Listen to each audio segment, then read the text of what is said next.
I am a student. My daily life is very simple. I get up early in the morning. I wash my hand and face.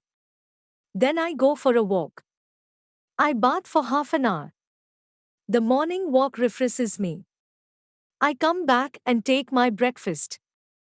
I eat an egg and drink a cup of tea. Then I sit down to prepare my homework. I read for 2 hours. After finishing my study, I put on my school dress and go to school. I reach punctually. I like to sit on the first bench. I attend school regularly. I am very attentive in class. I listen carefully to work the teacher say. I mix with good boys. I do not like to waste my time. This is my daily life. I try to utilize it every day. Time is very valuable for us. We should not waste it.